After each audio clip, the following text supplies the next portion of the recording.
say that most of the organizers of Indonesia Pavilion are climate leaders. I would like to have Pak Rahmat introduce Mr. Gore.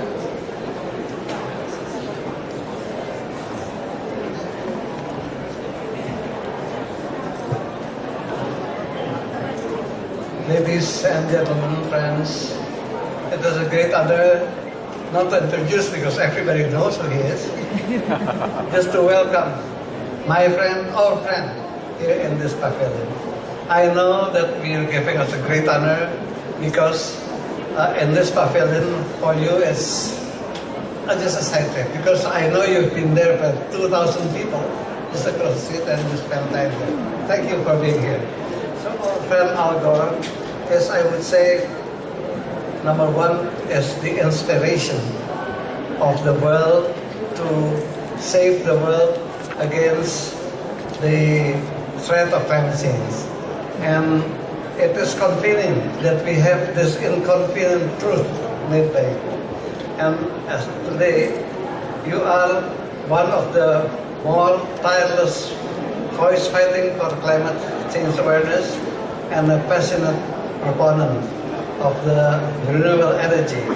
And of course, it doesn't need to be said that Indonesia is happy to have hosted Al Gore in Bali during the time, and even doubly so because when I was there chairing the meeting, he was there and he got the Nobel Prize for Joe. I think all that is nothing compared with what you are doing now and will in the future. Thank you for being here. Thank you very much.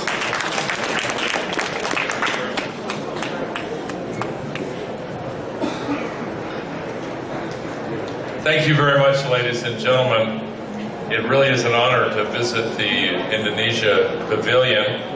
And I want to thank Dr. Rahmat Witolar, who is your President's Special Envoy on Climate Change and who was the chairman of the Conference of the Parties in Bali. And I would like to acknowledge his wife, who is also here, who I know from Bali. And indeed, it was quite an experience to fly, connecting flights all the way from Oslo to Bali. And it was so important, the work that you did there. And I want to especially thank Amanda Katili-Niode, who is the manager of the Climate Reality Project in Indonesia. Our president and CEO, Ken Berlin, is here in the front row.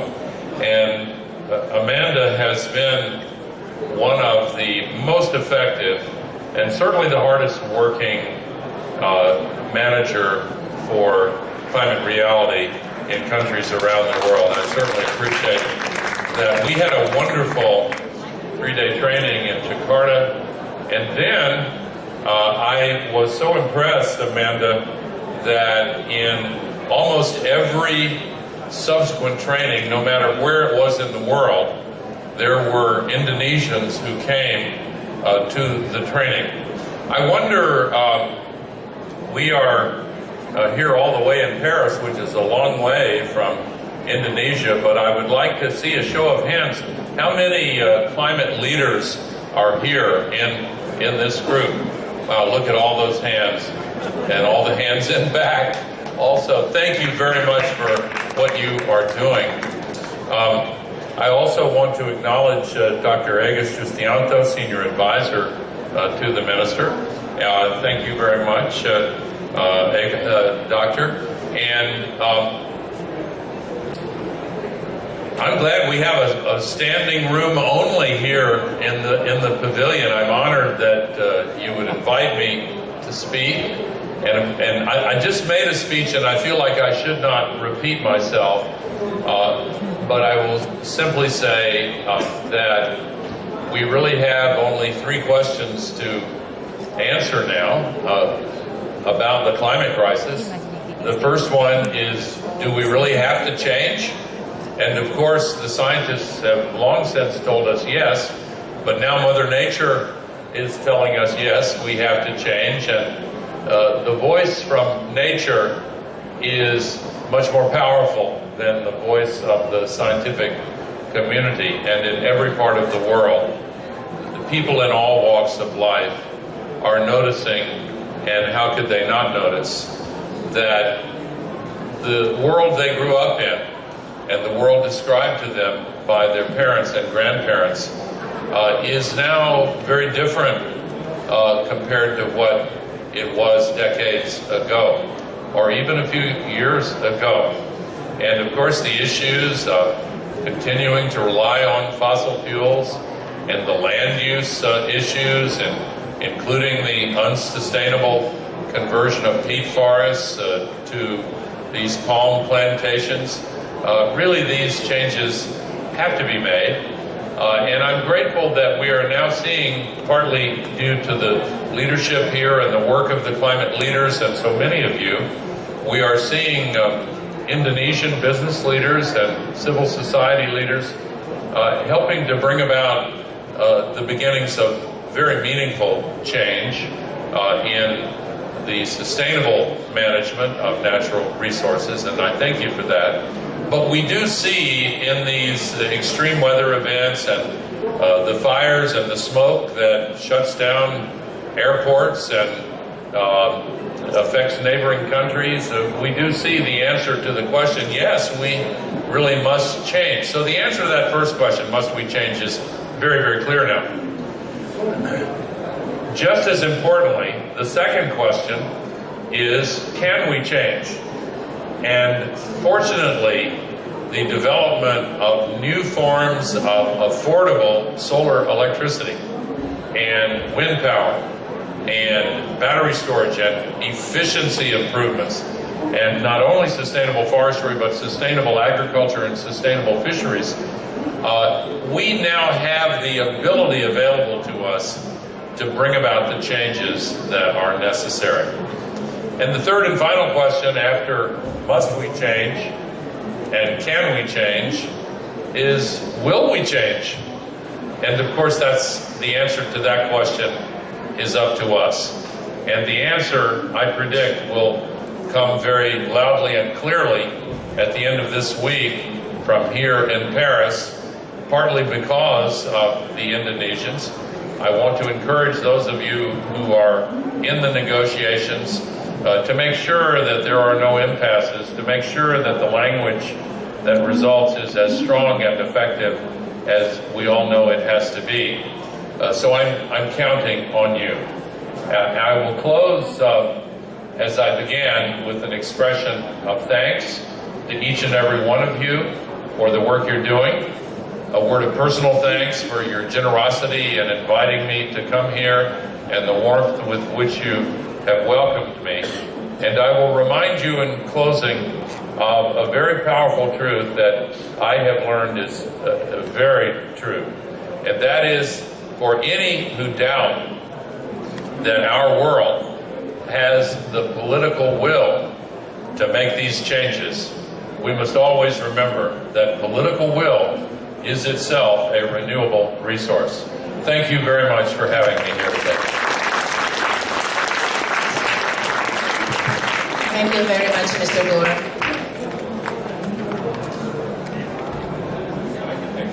Yeah, Mr. Gore could take one or two questions. Please, short questions or comments. Anybody? Yes, sir.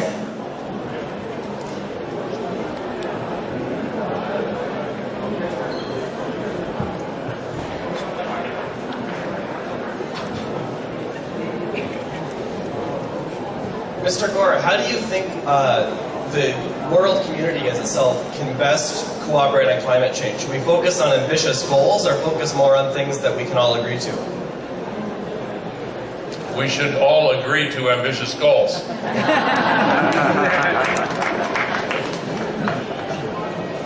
I think I got the answer right on that one. Yes, please. Hi, well, I'm come from Cuba, the island. Mucho gusto. Yeah, gracias. It's the fair question. It's global.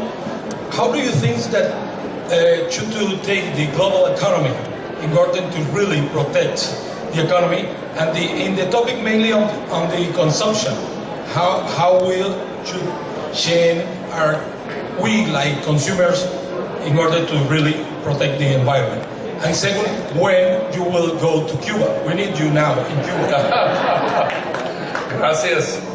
We are inviting you officially. Thank you very much. Is that the official invitation right there? From our NGO here. We are from an NGO.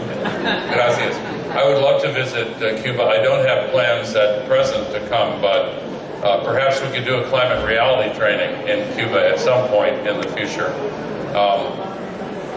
In answer to your questions, the economy is the environment, and the environment is the economy. I don't mean to sound like a philosopher, but really it's true that if we do not protect our environment, the economy will suffer a great deal. And if we do not make the transition to sustainable capitalism and to renewable energy and forestry and farming and fishing, then the economic consequences can be quite severe. Investors should understand this as well, because you may have heard of the subprime mortgage problem in the U.S. That's because the value of those subprime mortgages was a fantasy. The people who were given the mortgages couldn't pay the monthly payments. Well, the carbon assets are also subprime and are in danger of being stranded. By that I mean, we can't burn all the carbon that has already been discovered. And those who've invested in that are at risk of seeing their investments disappear as the subprime mortgage investments disappear. Secondly, in order to produce a healthier economy, we have to find ways to create a lot more jobs in the world.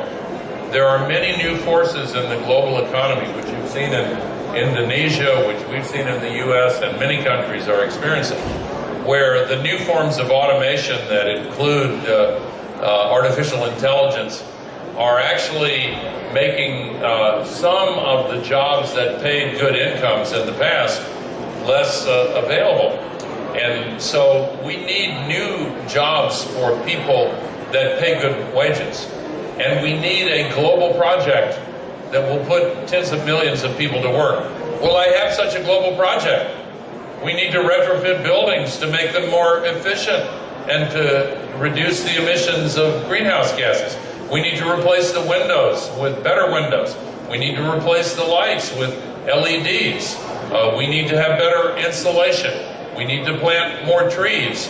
We need to make our farms sustainable. And we need to convert forests and fisheries to a sustainable model. We need to install solar panels. We need to build windmills. All of these changes that are necessary for the survival of our civilization are changes that will put tens of millions of people to work. That's the answer to improving the economy. So the answer to the climate crisis is also the answer to how we stimulate more jobs and lift the prospects for prosperity in the future. One last question for gender balance. Our young climate leader from Indonesia. Hi, my name is Mia. I'm a climate leader from Indonesia. I'm 20 years old. So on behalf of all young generations, I would like to ask you a question. In your own opinion, what do you think, and how the young generation could contribute to tackle climate change? And what can you say to them for those young generation who already care about climate change to stay being motivated? Thank you. That's a wonderful question. Thank you for asking it. I have said in the past, and most recently in my speech a little while ago, that this is a great moral challenge that we must confront successfully. And I have referred to the previous struggles for advances in great moral causes, like the abolition of slavery, like the struggle to bring gender equity and equality and voting rights for women, like the effort to establish civil rights and abolish discrimination on the basis of gender or orientation or religion, and the struggle against apartheid. And every time we have had such a struggle, young people have played the key role. Young people have always had more energy and have often had a clearer vision of what is right and what is wrong compared to older people who have grown up with the legacy ways of thinking and sometimes find it a little harder to get rid of the old ways of thinking and open their eyes to see that a new day is dawning. In the civil rights movement in my country, I remember when I was a very young boy, I was moved by the young people who were challenging their parents and saying, how could you allow the law to discriminate on the basis of skin color or ethnicity? And some of the older people who had grown up with that old way of thinking were challenged to change their thinking. But the young people, for them it was very clear. And they just said, come on, let's change. And this is an issue that is very similar because, as you know yourself, young people your age are far more active and already thoroughly convinced that it's immoral to use the atmosphere as an open sewer and to ignore the warnings of the scientists and to ignore the warnings of Mother Nature. I will use one other example about the special qualities of young people when it comes to meeting a big challenge. When I was 13 years old, I remember vividly hearing the president of my country in that year, President John F. Kennedy, issue a challenge to put a person on the moon within 10 years and bring him back safely. And I remember hearing some adults at that time say, that's going to be a big waste of money. We've never done that. It may be impossible. Why on earth should we look at something like that when we have so many other things that are important to spend money on here in our own country and on our own planet? But young people were inspired. The older people who said it's impossible to put a person on the moon in 10 years were surprised when 8 years and 2 months later, Neil Armstrong set foot on the moon. And the moment he did so, in Houston, Texas, at NASA's Mission Control, there was a great cheer that went up. If you look at the systems engineers cheering in that room that day, their average age was 26, which means, among other things, that their average age when they heard that challenge was 18. They decided to be inspired. They decided to study hard in school and acquire skills that would enable them to be a part of succeeding in that challenge that inspired them. And in the same way, I have met young people in Indonesia, 18 years old, 20 years old, 23 years old, who have decided to change their lives and learn what they need to learn in order to help solve the climate crisis. It is a moral challenge. Ultimately, it's not a political issue. It's not even an economic issue, although there are political and economic challenges. But it's really a moral issue. It is a choice between right and wrong, just as the struggle to abolish slavery and equal rights to vote for women and civil rights. Each of those ultimately became a choice between what is right and what is wrong. And so when young people grasp the essential truth of what is at stake, they can use what Mahatma Gandhi described as satyagraha, which I'm told means truth force. And they can confront those around them with the force of truth by asking the question, as only young people can: why is it okay to discriminate on the basis of skin color? Why is it acceptable to use the atmosphere as an open sewer and condemn future generations to a life of progressive degradation and suffering? And when the question is clarified by young people and backed up by their energy and activism, then things begin to change. So thank you for going through the climate leadership training. Thanks to all of those who have done so. Thanks to all of you who in various ways are part of this great moral movement to solve the climate crisis. And when the story of these days is written, I hope that right at the top of the story, part of the history will be Indonesia helped lead the way to save the future of the earth. Thank you very much for having me here. Thank you so much, Mr. Gore. Thank you, the Climate Reality Project team. Thank you, Kimberly.